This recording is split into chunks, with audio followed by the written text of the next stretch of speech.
Okay, welcome everyone, one and all, to another episode of Heavy Hands. We've got no guests today. Some of you will be pleased by that. Phil, I'll give you the sort of abstract of some of the comments we've received lately. One person, one very kind listener, I got the impression they listened to every episode of our show, or at least a lot of them, and yet their remark was, these guests lately are great, mostly because Connor's insufferable, and any excuse for him to be talking less makes the show better. So that's one take. Other people were pissed that we've been having guests on lately.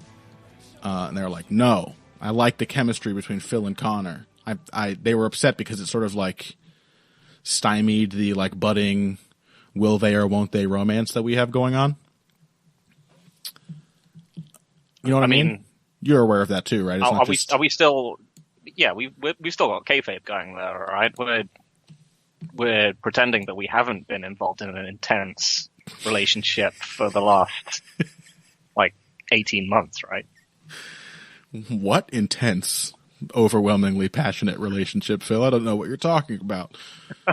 Yeah, but we will keep it, we'll keep some variety. I mean, I think you and I, Phil, have both really enjoyed having on some guest analysts, and I like doing interviews, but I really like just having another voice to give their thoughts on the stuff that we normally talk about. I've enjoyed having those perspectives, but I also enjoy doing episodes just the two of us. So for those of you who prefer one to the other, there will be variety. We're not going to have another permanent co-host, certainly, because we can't afford it, bitch. There's not that much money to go around. So. All right. Anyway, let's get into what we're talking about today. You can tell I'm full of energy. I've got this anxious vibe going on, because UFC 248. Let's be real.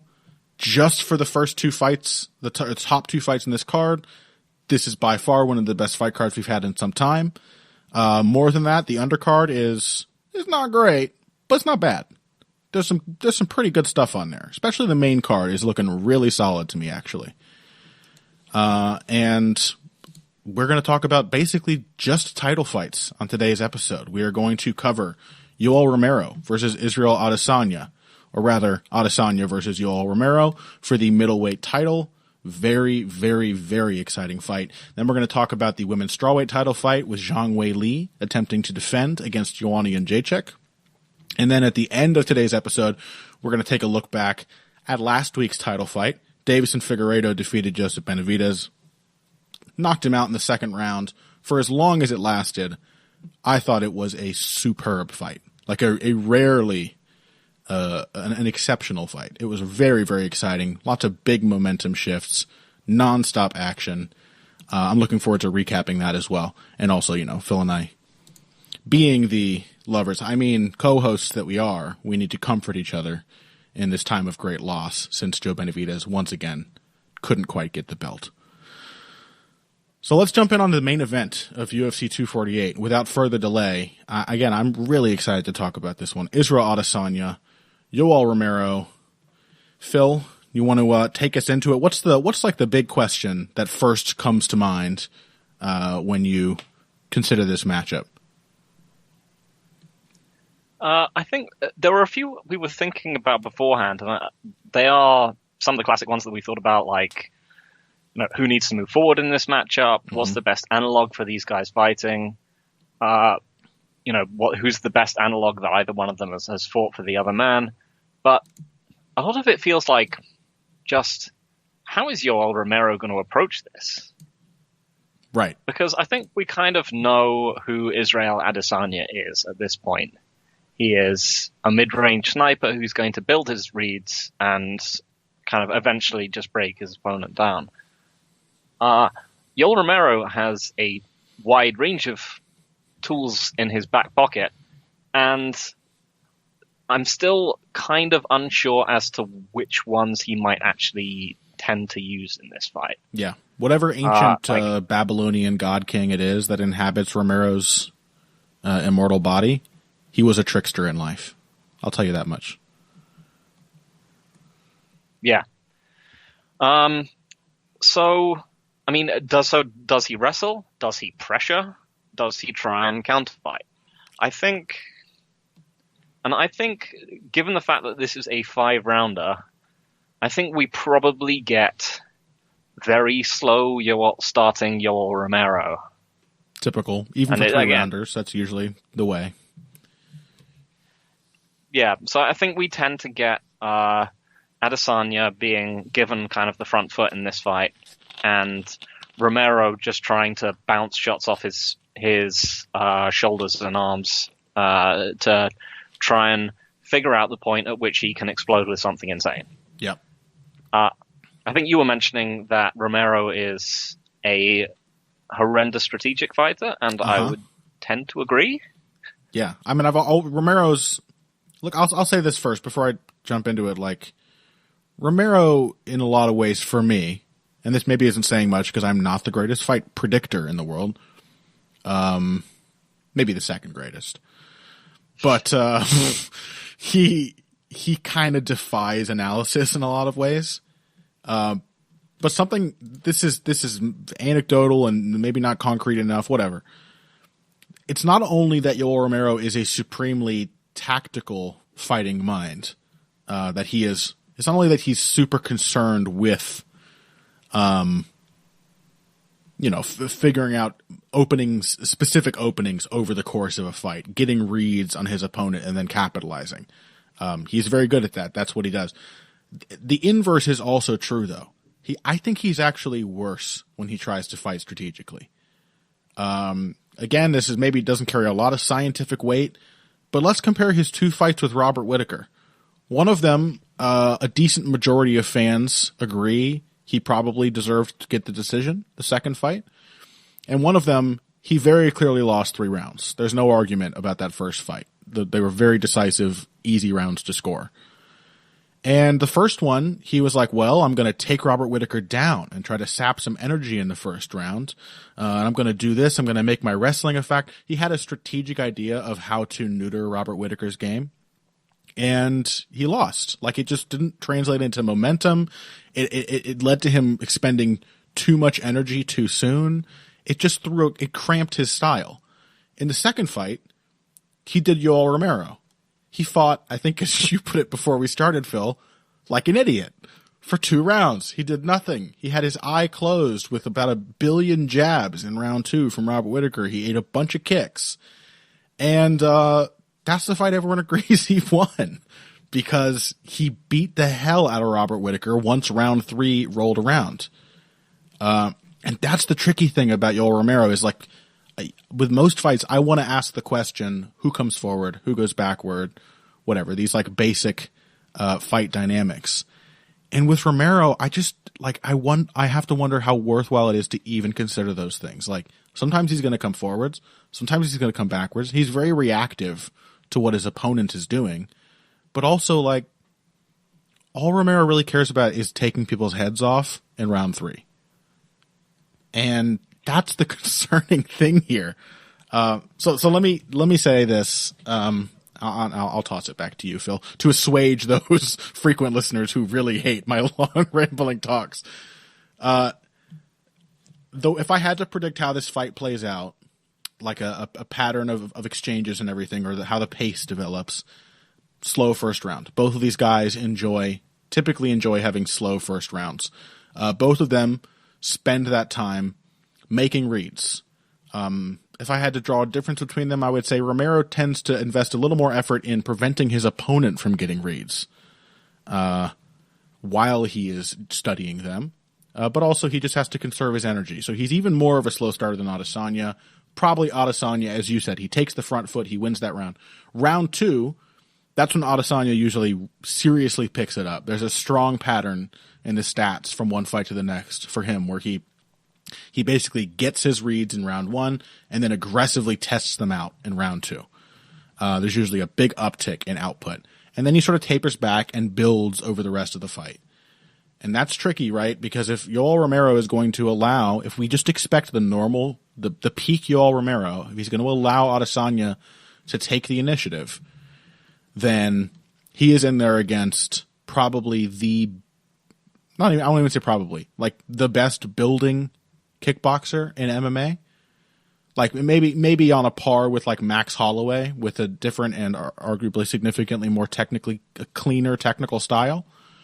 But Israel Adesanya's greatest attribute as a fighter, his greatest ability, is that once he starts to find openings, once he starts getting reactions out of you, he is endlessly creative and aggressively pursues like new ways of punishing you for those reactions. Once you give him the initiative, he is going to find new and more confusing ways to continue exploiting it.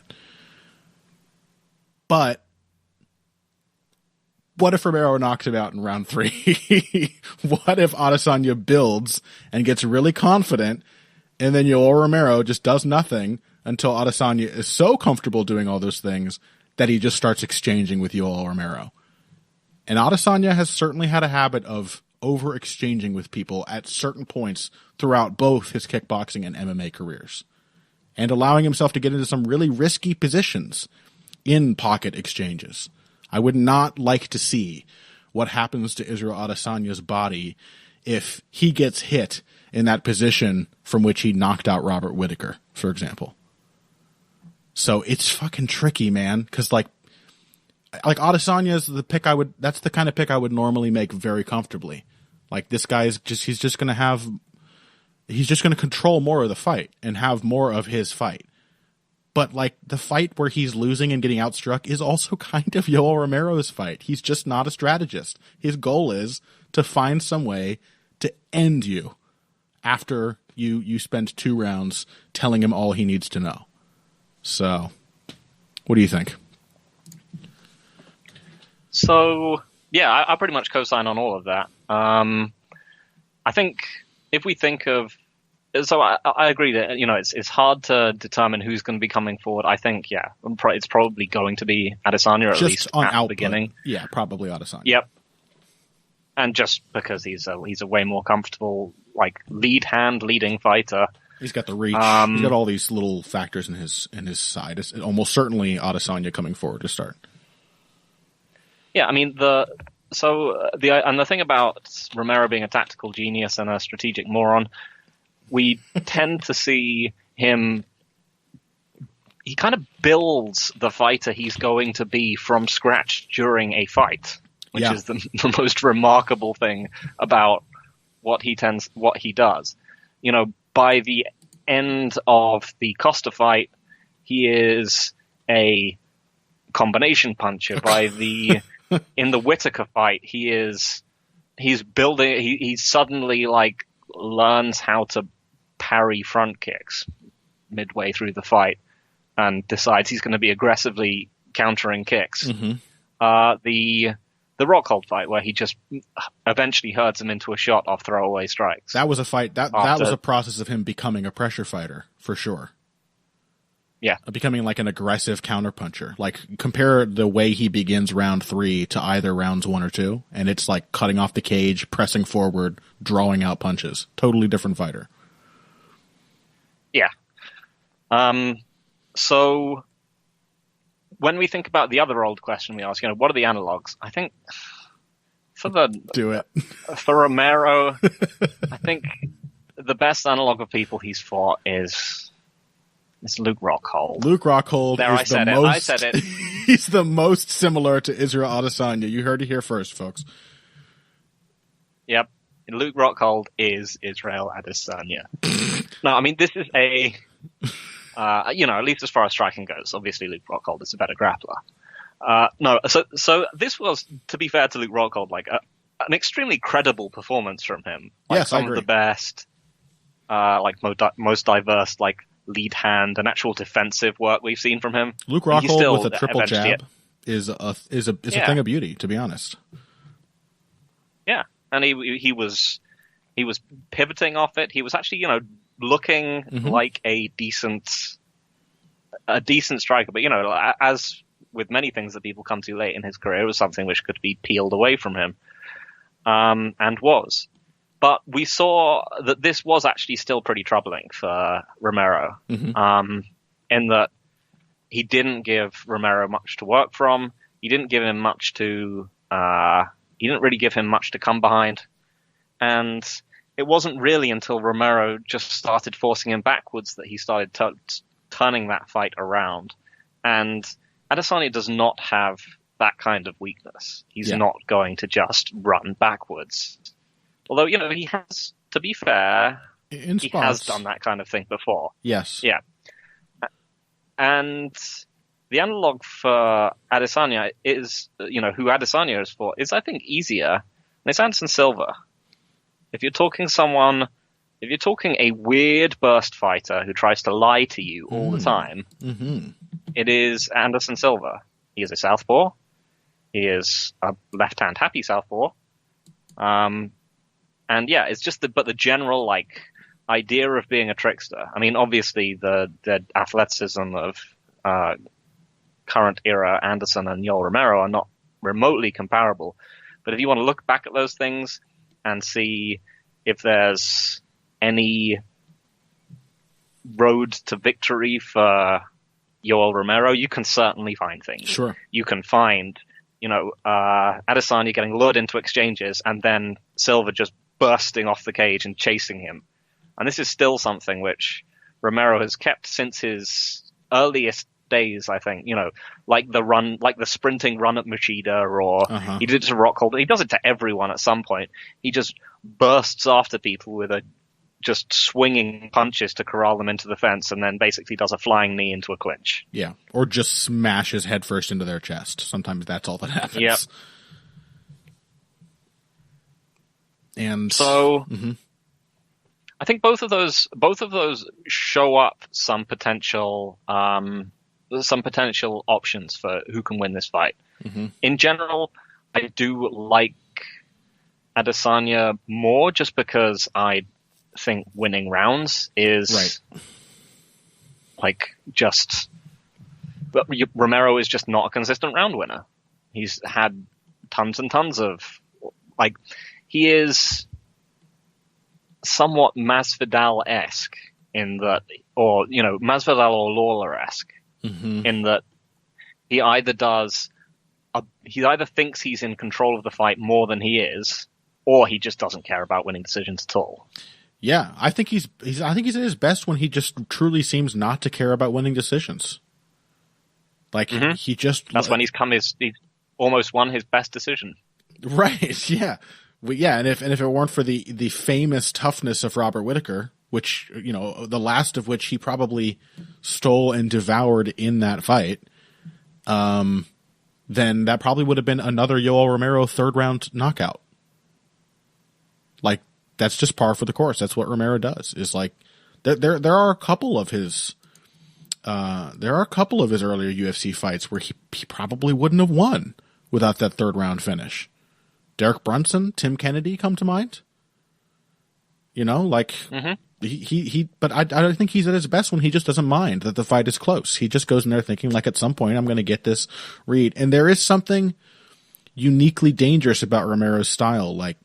The fact that those explosions are so violent, there's really not as big a difference in strike output statistically as I would have expected between these two guys. I think, Romero throws 7.5 strikes per minute on average, and Adesanya throws about 9. But I think that doesn't really paint the picture of how these guys' respective outputs differ.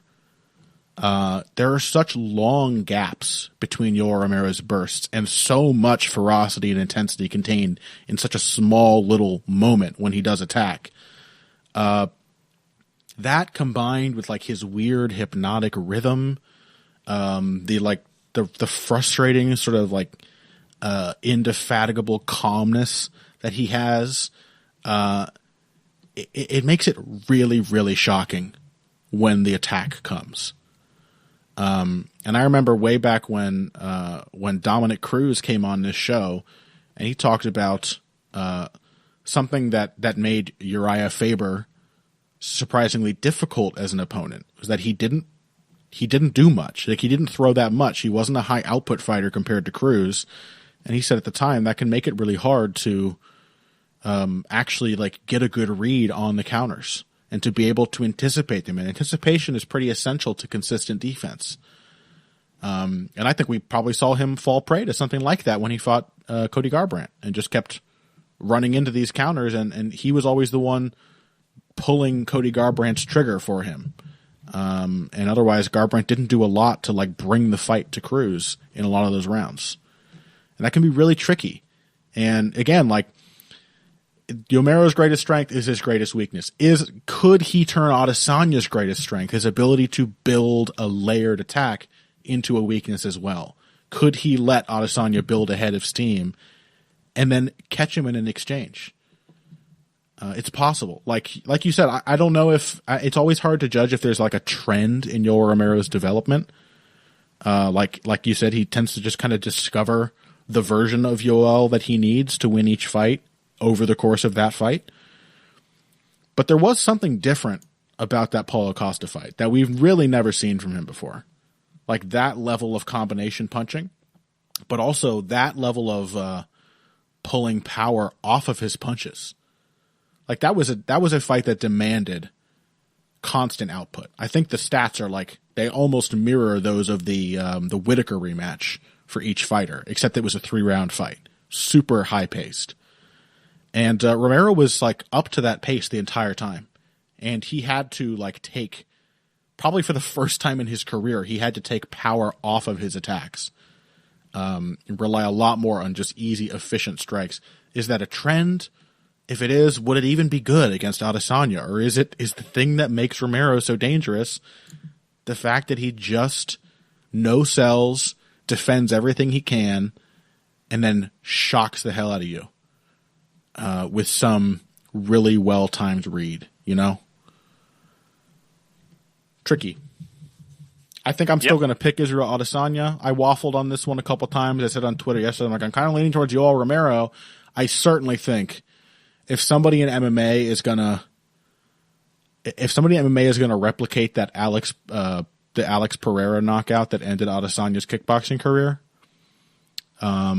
if someone is going to catch him a little lazy in southpaw with a big left hand, and that does tend to be the thing that as a vaping scooter gang member Danny Martin would point out, and did point out in his really good article on Adesanya's career development over on the Fight Site, Adesanya is most vulnerable to, I think, left-sided attacks, especially as a southpaw. That's something we may also get to talk about when we get to Ioane and Jędrzejczyk in segment 2. If somebody's going to do that, then like Romero's the guy. And I don't know. Okay, one more thing before we move on. We're doing long segments, but these are good fights. Romero's wrestling. It was maybe too much of a strategic hindrance. Felt too much like a linchpin that when it didn't work, everything fell apart in the first fight with Robert Whitaker. But otherwise, Yoel usually does a good bit of wrestling. How do you think he should? Like, we're talking about this mostly as a striking matchup. There is the chance that like Yoel Romero is just a massive, big, strong wrestler that Adesanya is going to be surprised at how much harder it is to actually stop those takedowns. And unlike Derek Brunson, who got in on an ugly shot and usually ends up just pressing people against the cage, Romero is a chain wrestler. He's got foot sweeps. He's got tosses. He can switch his attacks all over the place and spin to a dominant position when he gets your base compromised. So it's probably a very different wrestling game to any one that Adesanya has actually faced before, and coming from a much more physically imposing fighter. It's like, how do you think that factors in? I think the problem with Romero is that he has never had good top control. Right. It's similarly to his striking. He can have sudden bursts, like when he killed Machida, but he's never been able to control anyone when he's got them down. Of his two like go-to striking, his two kind of go-to techniques that he's used in the UFC and MMA in general, I'm not sure if he's going to be able to pick up the kind of counter takedowns he was able to hit. I think maybe one or two. Was it one on Paulo Costa as he came forward? And his other one is the charge into the clinch by the cage. Those are sort of the two main ways he tends to go about it. I'm not sure I really see either of those working that well on Adesanya, but I mean, I'm sure he can hit takedowns. I've never seen him win with top control, and that might just be because everyone he's fought has been really good grapplers in one way or another. They've been like grappling who's specialists. The worst defensive grappler he's fought? It is Brad Tavares, who he horrifically out-grappled. Yeah, who is also quite a good wrestler and grappler. Yeah. Yeah. I just don't know what the standard is there. Like, go on. I'll let you finish. No, I mean, that's pretty much it. And I think he did have a strategic, like, viewpoint of, like, you should wrestle grapplers and you should wrestle strikers and strike wrestlers, which is why he tried to wrestle Whittaker before he was like, wow, this guy's an insanely good wrestler. So yeah, I mean, it's a possibility that he might go back to it. But yeah, I need to see him use a considerable amount of top control before I can see it happening. And I also think that he learned in that first Whittaker fight that it costs him a lot of energy. Yeah. And we've seen more, as you said, more energy conservation from him. Although that Costa fight, as you mentioned, like, it was a high-paced fight. He got laced by body kicks and somehow managed to outlast Costa. Different kind of energy conservation. I mean, the body kicks, the funny thing is, like, that never seems to have any effect. Yoel Romero the only person who can sap Yoel Romero's energy is Yoel Romero. He is like... That is very true. Virtually impervious to damage. Costa hit him with savage body shots, and it was only his own pace that ever had him flagging in that fight. But it was a different kind of energy conservation. Like, that was high output Romero. And the output was just a lot smoother and more efficient than it usually is. Less high intensity. That is one thing I will say, is that, again, I did want to mention, is that as much as, we joke about him being an immortal, he is 43 years old and has been in some insanely savage fights. That's true. Like, whatever the kind of secret is that's keeping him, young and full of energy and also making him feel much harder to hit. There are certain biological realities which are unavoidable. At some point, Yoel Romero is not going to be able to just shrug off attritional damage. No, that's not true. Middleweight. Don't say that. Yoel Romero will live forever. He recently said he wants to beat Bernard Hopkins. He wants to beat Bernard Hopkins for career longevity. He wants to fight until he's 52. So we'll see. Yeah, I don't know. I think I'm also going to pick. I'm also going to pick Adesanya. Mm-hmm. Like I said, there's certainly reasons to think that Romero can trouble him. We might be in for some real exciting, hair-raising moments. Oh, I think so. But I think Romero probably has to finish him, and Adesanya has been a very good round winner. I mean, I think, like, it's maybe Anderson Silva, another parallel opponent, though. Like, just a much less clever Romero is Kelvin Gastelum. And, like, just not doing much and then suddenly bursting out and hitting with southpaw double attacks and things like that. There's options there. And I don't know, like, Adesanya's become, another thing Danny Martin pointed out in his article is, like, his really good improved clinch game. But Romero's not a bad clinch fighter. And yeah, he hit that one shot on Paulo Costa. But he also finished another takedown that I don't think they counted. But it was an inside trip from the clinch. That's like a go-to move of Romero's as well. He's got a great inside trip. And, but then again, they didn't count it because he didn't control it. So I guess we'll see how good Adesanya's scrambling really is against someone so strong. I don't know. I will say that, in a somewhat, Lineker-esque way, Romero's clinch game has been somewhat vulnerable to people just grabbing, the double collar tie on him because he's so focused on cutting them off with big hooks that, and lining up him just sprinting down the middle. The people who have just grabbed him by the head and tried to elbow and knee him have actually had reasonable success doing so. Like a bunch of people have had, and that is sort of Adesanya's reaction. So yeah, it would be a very weird thing to see happen if Adesanya like hurt him on a clinch exchange after one of those things. But like I said, a bunch of people have kind of done it. Like they've stung him briefly. Even Brad Tavares, I think. Mm-hmm. Yeah, it's true. Interesting. Very exciting. Very confusing. I just want to see it. I'm looking forward to talking about it after the fact when I know what the fuck happened. But that's Israel Adesanya, Yoel Romero. It's a weird fight. Yoel Romero lost his last one. Did he lose his last two? Yeah. Yeah. Whitaker and then Costa. So it might be 0-3 in the last three for Yoel Romero, and yet I am not disappointed in the slightest. Paulo Costa pulled out, and I'm like, that fight was close. Stick Romero in there. It's fine. It's going to be awesome. Okay, let's take a break. When we come back, the co-main event of 248, Weili Zhang, or as friend of the show, Brendan Schaub would say it, Weili Zhang, is fighting Joanna Jędrzejczyk to defend her women's strawweight title. We'll be talking about that after this. Hey everybody, thanks for listening to this week's Heavy Hands. If you like what you hear, please consider pledging to support the podcast on Patreon. Patreon is basically continuous crowdfunding. You sign up to contribute a certain amount per month to help us with production costs and the like, and in return you get rewards ranging from a mention on the Heavy Hands website to a question or topic of your choice being discussed on the show. We have a lot more in the works to reward you for your help, and we appreciate every contribution. No amount is too small. Just head over to patreon.com and find how you can help out, the only show dedicated to the finer points of face punching. Now let's get back to it. Welcome back to Heavy Hands, the co-main event. Weili Zhang is taking on Joanna Jędrzejczyk. I like that. That's a double reference right there for you, Phil. God, MMA is a dumb sport.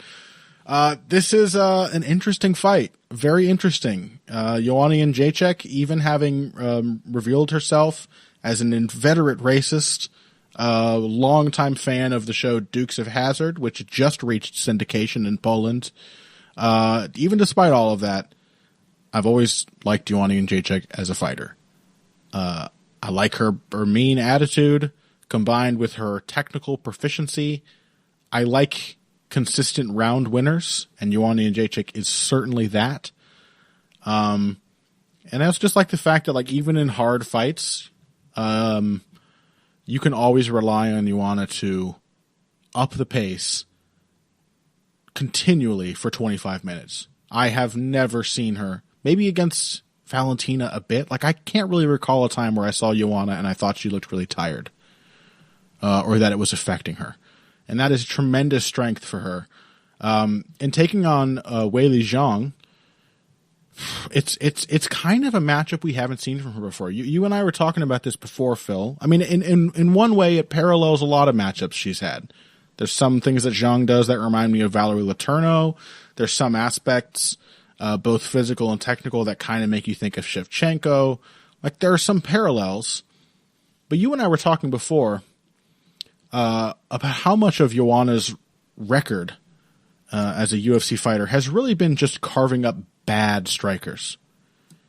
And we were talking about how well her wins have really aged. And there are a couple, I think, that still hold up. You know, I think the Andrade win, even given what Zhang did to her in comparison, still looks really good. It was a perfectly controlled performance. Gadelha still looks pretty good. Esparza still looks solid, I think, as wins. But even now, having developed, none of these women are comfortable technical strikers in the way that someone like Weili Zhang is. And you combine that with the fact that Zhang appears to be really physically imposing. She appears to have good power. She's definitely very quick. She's agile. She also seems to be well conditioned. It makes it a sort of a perplexing matchup, something that I'm not sure we've seen in exactly this iteration against Joanna before. What do you think? Yeah, so, I mean, when we talk about Joanna's record, I think it is safe to sort of recontextualize a lot of her wins as being good rather than great. And this is part of, why we like strawweight as a division. Yeah. Because it has evolved so quickly, and we've seen so much technical development in such a short amount of time. It is full of young, talented, exciting fighters.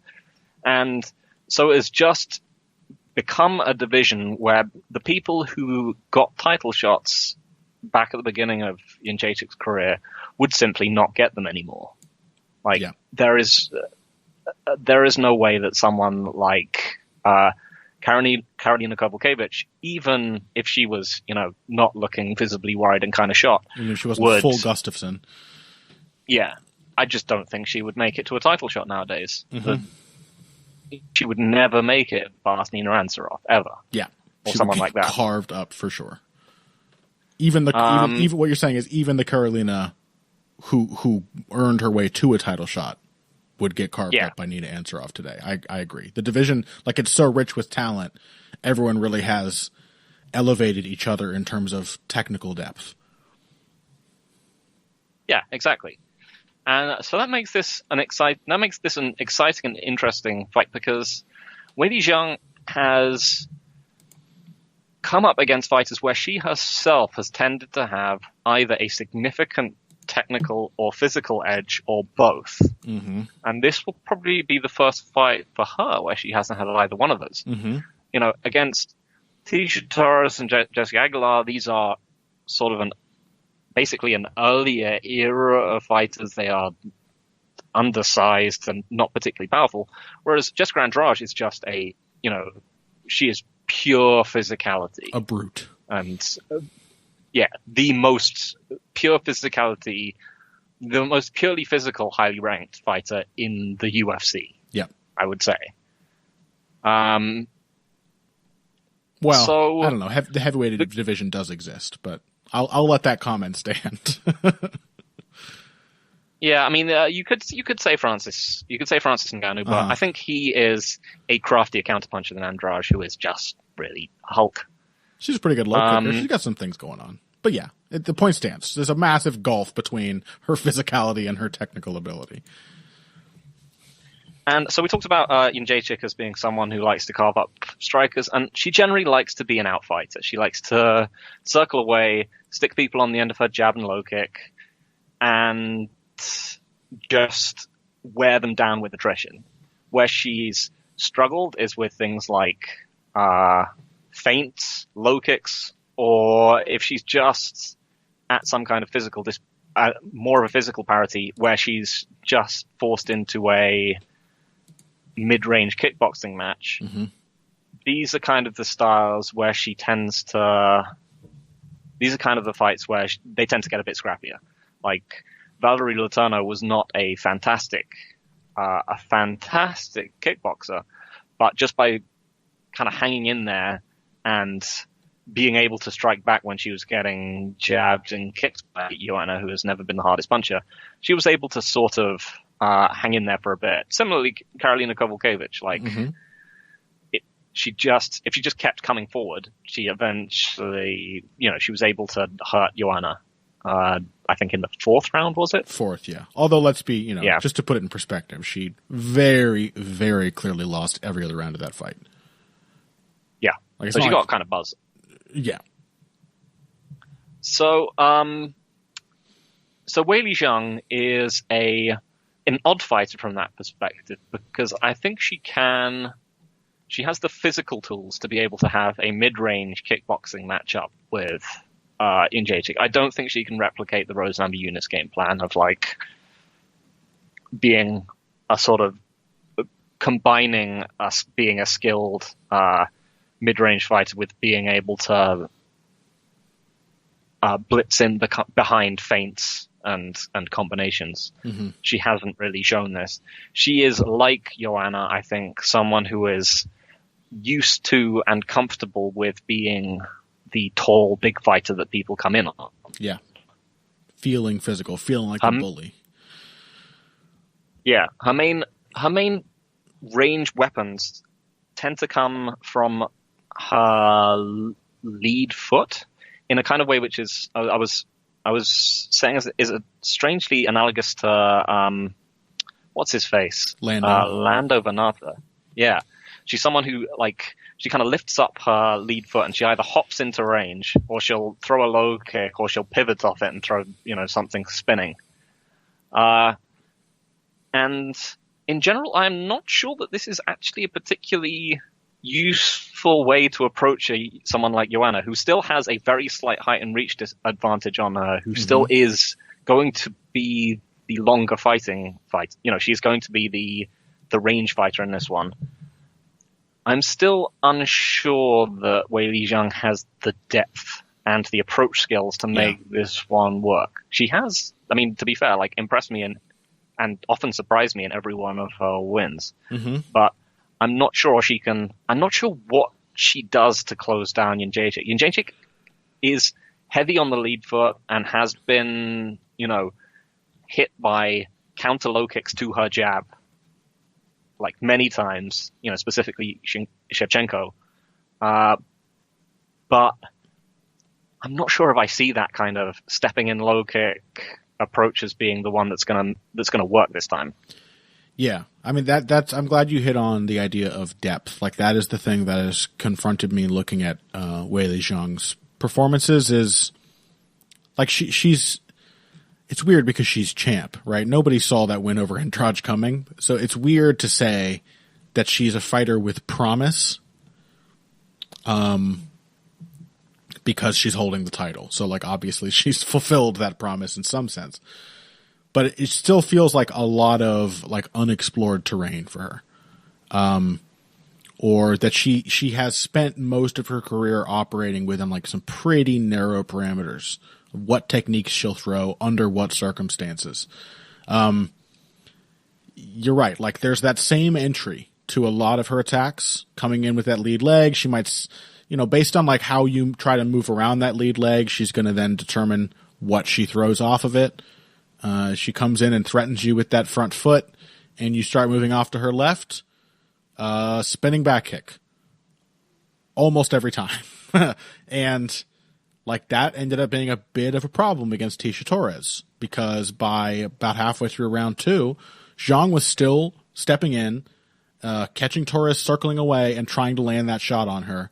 And by that point in the fight, Torres was seeing it coming pretty much every time. Was stepping inside, and by round 3, she was landing some pretty good counters as Zhang was giving her back with that technique. If you step across the other way, it's big right kick or big right hand, and it's tricky because having said that, I've never seen a layered attack the likes of which Zhang put on Jessica Andrade before that fight.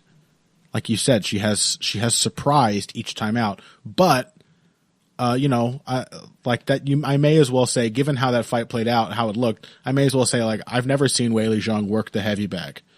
What are the differences between being able to pull out that kind of 30 shot combination attack when it's not Jessica Andrade that you're lighting up, but somebody else who isn't just walking headfirst into everything you throw expecting you to wilt. And Joanna can do that. It was interesting to see a bit of a resurgence of that older style, in fact, in the Michelle Waterson fight. But typically, like you said, she's the outfighter. And I just don't know. At a certain point, if Zhang can't finish her, does she kind of run out of ideas or just keep cycling through the same ones without enough variety? Is she much of a feinter? Not really. She'll put punches together and then throw the big left kick. Letourneau had a lot of success with that, but then again, she doesn't tend to really aggressively follow after that. She's not a brawler or a pressure fighter or swarmer type. And that tendency will be encouraged by the fact that even when she doesn't land, Jędrzejczyk's pretty good at countering kicks. If you start landing clean kicks on her, she's going to fire back straight punches, or she's going to receive it and kick you right back. And then we've also seen moments where when Zhang is put into a more tactical outside fight, like in the Tecia Torres fight, which while it was very impressive that she won and she looked great, it was still a pretty close and competitive fight for a lot of it. And some of the best success that Tecia Torres had in that fight was when she just started kicking the shit out of Zhang's legs. And that does feel like a lot of room for Joanna Jędrzejczyk to run.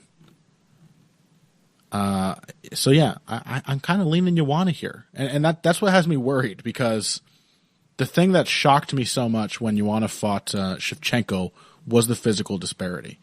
I think it's going to be a little different because This is back in the division Joanna used to rule. She's still not like an incredible athlete, but she's big and wiry, having a leverage advantage and just not being lighter than the opponent should help to negate some of the physical disparity. But Zhang does appear to be a really high-level athlete. Explosive, strong. She just like Tisha Torres hit a takedown on her, like a head and arm throw or something.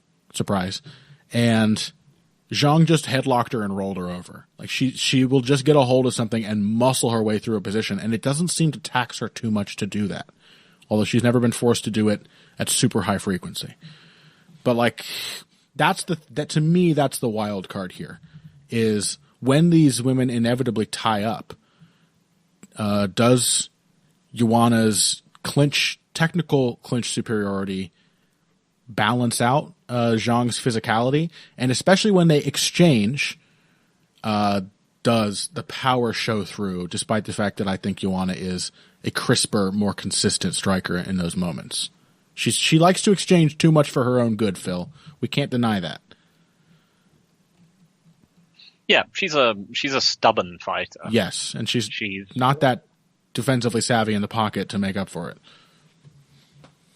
No, it's just a lot of straight, slightly arm punches that she tends to throw there, which are going to work wonders against Jessica Penne. Perhaps less so against Weili Zhang. Right. Yeah. Yeah. I think the main thing that concerns me is that Joanna is at this point. So I'm going to do the same thing I did last time when I'm talking about the inevitabilities of age. She is 32 years old. She is how many years into a fighting career? According to Wikipedia, her Muay Thai career started in 2008.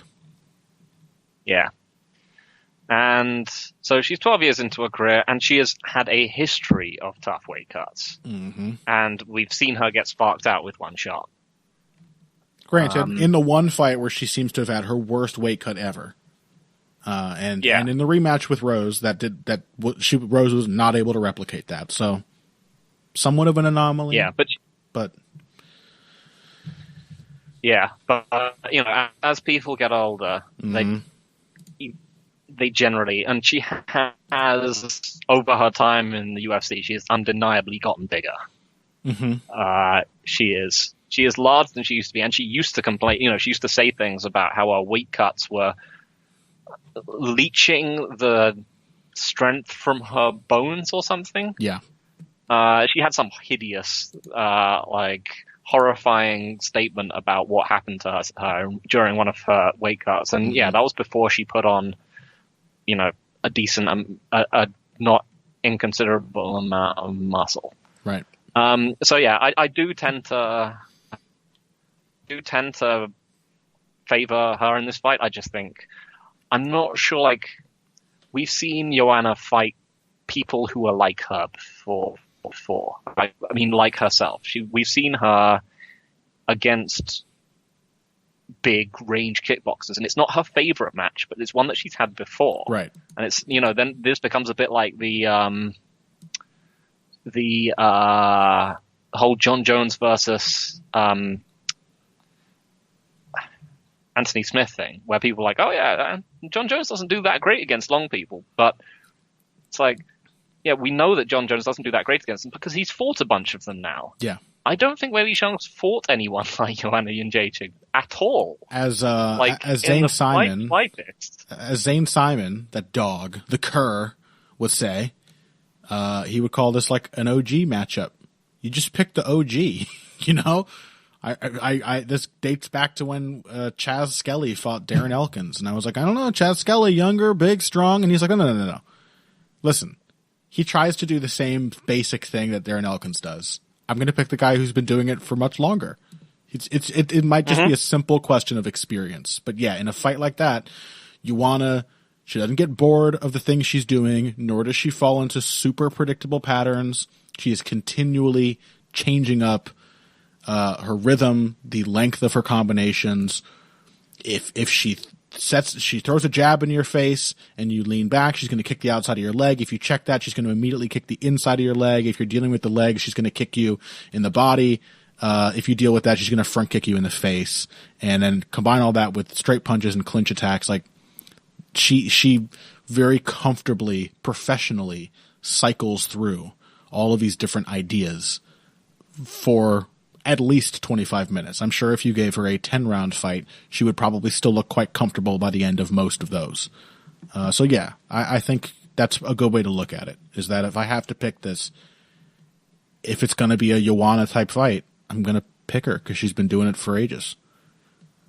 Yeah, I think, a lot of her work in that, there are just, we're talking about good analogs. Tecia Torres is an atrocious analog for Joanna Jędrzejczyk. Yeah, but there are too many points in that fight where I find myself thinking, this would not work at all against Joanna. Yeah, like so much of Zhang's work came from entries on the cage or clinch breaks, and there was a moment in the third round where Torres just started a concerted kicking game at range. And it's merely because she's clearly incredibly uncomfortable actually doing this that she stopped. But it didn't look like Zhang had any answer to it. Right. So, yeah, I mean, like I said, this is the classic young, hyper-athletic... She's not that young. She's 30. Blimey. But anyway, hyper-athletic, violent, not cage war fighter against the veteran who should have all the technical edges, but who might be getting a bit long in the tooth. Would not be shocked at all if this is actually one where, maybe Joanna either gets clobbered early or is running away with the fight and gets clobbered, because she's not the kind of fighter who I think she's the only people she's really put away in the UFC have been either people who gas out horrendously or are just physically completely underwhelming. Yeah. And in fact, let me amend that. Physically, it's just the physically completely underwhelming ones, because she never finished Gadelia. So she's not going to be able to...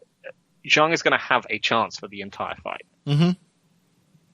And it's not an insignificant one, but yeah, I got to pick Jędrzejczyk. Yeah, and on that front, lucky for Joanna, Zhang didn't have much of a left hook. So I did say I would mention that when we talked about Adesanya's vulnerability. That is obviously Joanna's great foil in exchanges. She never sees that left hand coming. But Zhang is a very left-legged and right-handed fighter for the most part. So, but she might surprise us. It's what you expect out of crazy athletes who just haven't been doing it as long. She's still discovering what she's comfortable trying. So another very interesting fight. I expect it to be 5 rounds of pretty much a simmer, but it should be an entertaining simmer. I'm looking forward to that as well. That's it for UFC 248. I think, don't hold me to this just yet, but we are going to try to put out a bonus episode this week covering more of this main card, which includes Beneil Dariush versus Drakkar Klose, Neil Magny versus Li Jingliang, the Leech, and Alex Cowboy Oliveira versus Max Griffin. But instead of any of that on this main episode, we're going to talk about another title fight.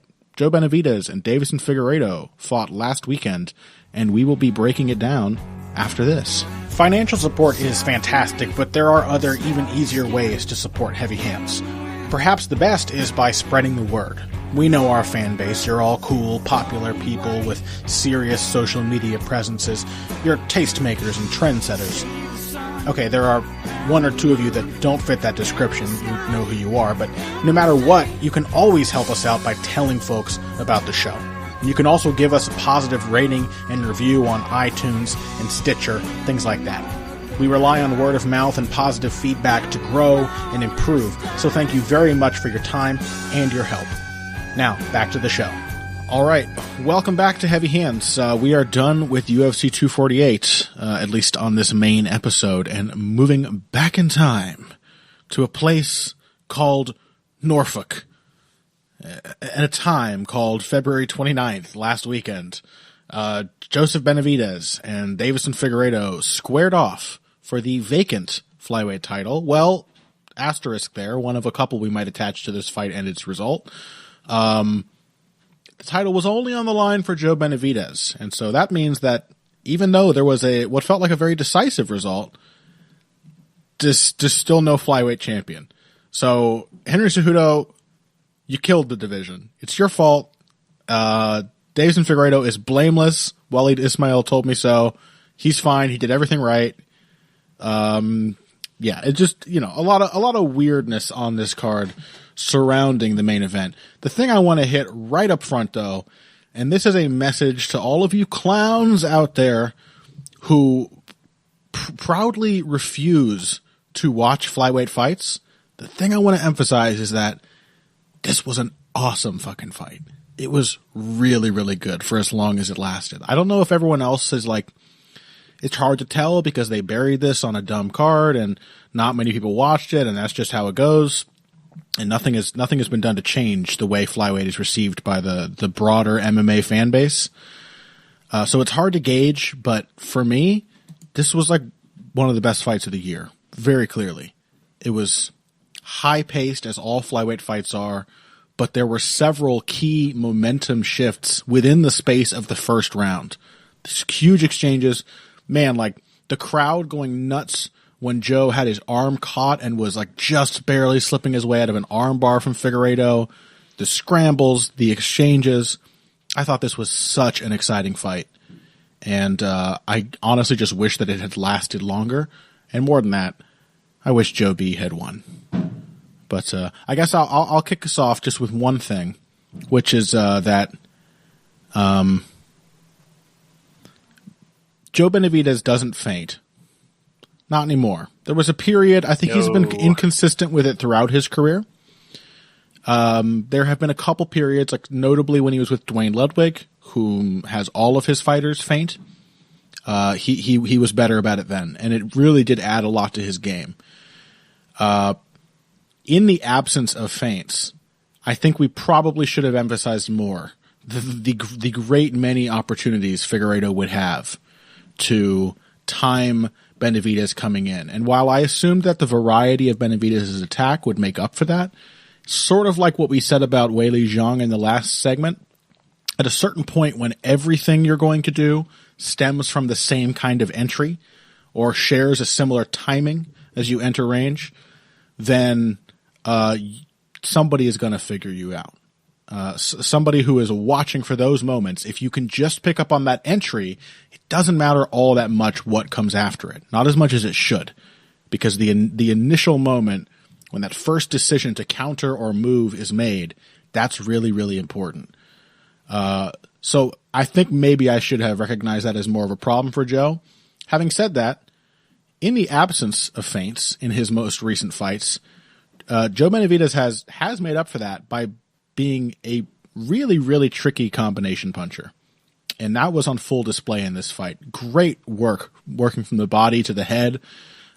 Always, Benavidez, even when he's getting countered, he's always starting and finishing the exchange. He outthrows his opponent and tries to have both the first and the last word in every little transaction that they have. So that's good. That makes up for the lack of feints. But that's been doing a lot of work in Benavidez's recent fights. That and something we also saw here, the fact that he is a surprisingly good counterpuncher off the back foot. He always kind of shocks people by being having tricky timing and being able to dart in when he's being pushed back. That certainly saved him from some heavy pressure from Figueiredo in round one. But yeah, that's what I've been thinking about ever since this played out is at a certain point, looking back now, it feels that it was inevitable that Figueiredo would figure out the timing and have a few too many chances to crack Benavidez coming in. Having said that, it's not like he knocked him out with a counter, unless you consider ducking down while someone charges him with their head and cutting their head open with your forehead a counter, which kind of is. Yep. It was actually... As friend of the show, and, much more famous analyst than us, Jack Slack says, it's the cheeky nodder. The nodder, yes. I mean, I guess it's actually a pretty smart counter if someone's going to be charging in blind with their head down. Just duck and let them run into your skull. Yeah, and like you said, you're never going to get penalized for it, ever. Yep, it certainly wasn't Figueiredo's fault. No?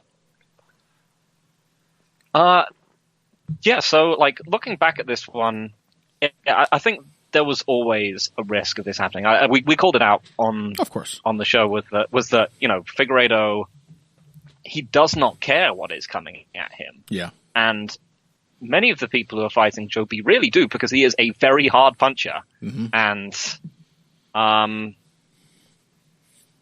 you know, when someone is swinging multiple hard punches at various, you know, the thing at various parts of your body, the thing you want to do is get away. But Figueiredo really does just want to punch people when they're coming in.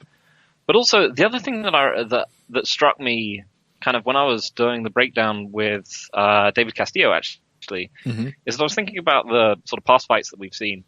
And it was thinking about, because it was thinking about how Formiga was able to kind of break Figueiredo down a lot. But then I thought, how did Formiga versus Pettis go? As opposed to how did Benavidez versus Pettis go? If, you know, these two fights are both, you know, broadly wrestle boxer versus striker. And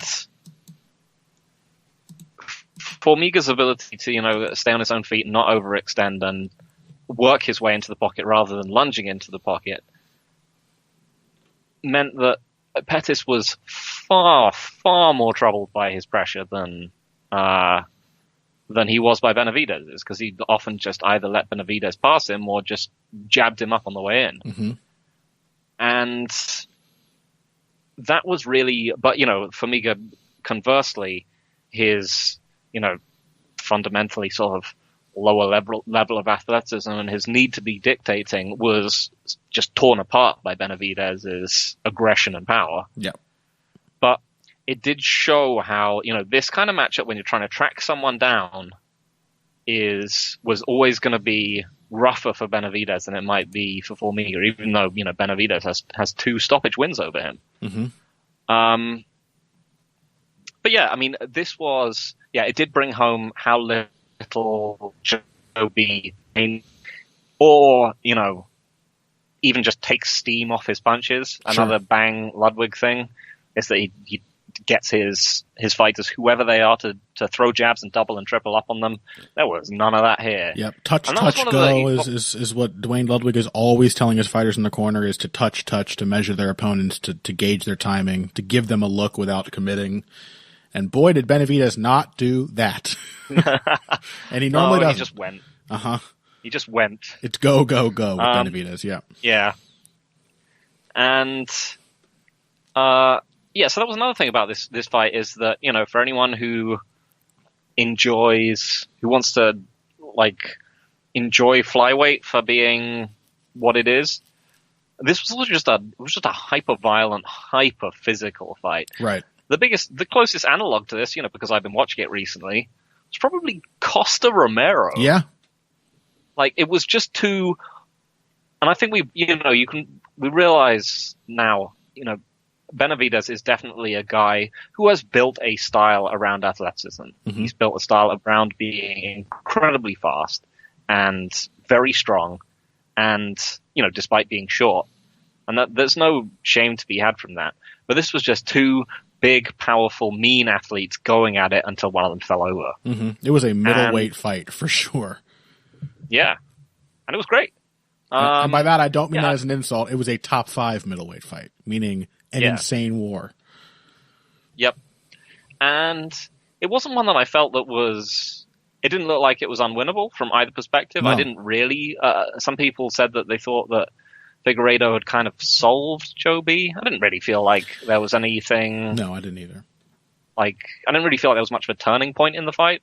You know, I mean, there kind of was with the whole clashing of heads thing, but it wasn't. It was something that, it was just a sudden tactical moment that happened.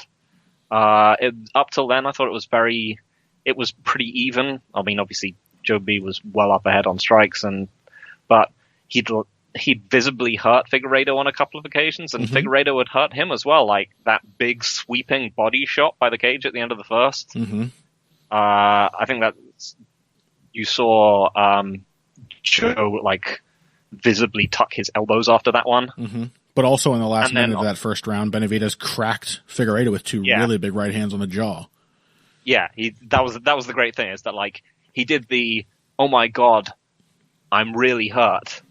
Like I'm not in an Ion Kutalaba way, but he was actually clearly hurt. Yes. Kind of, you could see his body language change. That was a really painful body shot. And then you could see him literally decide, fuck it, I don't care. And then he just charged him and punched him in the face. That's Joe B. It was excellent. Yeah. Yeah, I didn't feel that way either. I'm glad to hear you say that, because I kind of felt like I was crazy. All those damn vaping scooter kids. They form up around a narrative like a Voltron version of Joe Rogan. I thought that Benavidez won the first round of this fight. It was very close. Oh, yeah, I mean, was it? Like, I know he got hurt, but like he landed a lot more strikes. He certainly did. Yeah. The thing was that there was, despite the fact that Benavidez is quite powerful for a flyweight, there was a clear power difference between these two fighters. Like, you could see it in the first round when Benavidez was blocking shots from Figueiredo. He would take a shot on the shoulder and it would force him to pick his feet up and take a step back to catch his balance. There was just a clear difference that Benavidez had to land super duper clean to have that kind of effect on Figueiredo. And even then, it just didn't tell the same way. I thought he won the first round. Let me just say too, like, holy shit, I love watching Joe Benavidez scramble. Like, he I can't even remember how it started, actually. He hit a takedown, or Figueiredo tried to hit a takedown on him? I can't remember. But yeah, that was gnarly. Like, because it was one of those things where you're thinking, I thought Figueiredo initiated the grappling. He did. He caught a kick. He caught a kick and like lifted it up and dumped. And then Benavidez did like a sort of backwards funk roll kind of thing. Like, he got an arm around Figueiredo's leg, but it wasn't in the right position. So then when he scrambled to top, his arm was caught for the arm bar. And there was a crazy scramble. And man, it was like, you couldn't have scripted those moments better for me. Like, when Benavidez popped out and immediately put his thumb down so he could bend his elbow and get out, everyone in the crowd and Dan Murgliata and me thought that his arm had broken. For a split second, I was like, oh shit, it's over. That was so exciting. And credit to Figueiredo as well, because the minute he started that grappling exchange, I was just like, what are you doing, you idiot? Yeah. Why are you trying to grapple with Joe B? He's going to fuck you up. Mm-hmm. And instead, like, he got one of the closest submissions I've ever seen on Joe B. Like, it really honestly looked like he almost had that armbar. Who else has come close to that, submitting Benavidez in years and years? I almost said Demetrius Johnson, then I remember that no, the close submission in that fight was from Benavidez. He caught Demetrius Johnson in a guillotine. Formiga didn't have that much success on the ground. It was just because Figueiredo he ended up in a good position and he was on top of the scramble. And was also just very strong. I don't think Joe got to like the good scrambling position he would have preferred. He had to work with what he could get. So yeah, I thought it was close and competitive. I didn't think there was like a moment where Joe was totally figured out. Like, clearly, the first minute of round 2, Joe lost. Figueiredo had the timing on the right hand. Joe was going a little too much into single strikes, which was the main problem. Like, his answer to being counterable, to being timed, was that he could extend the exchange. And it was when he wasn't doing that at the start of round 2 that it just started to look like Figueiredo was winning the exchanges.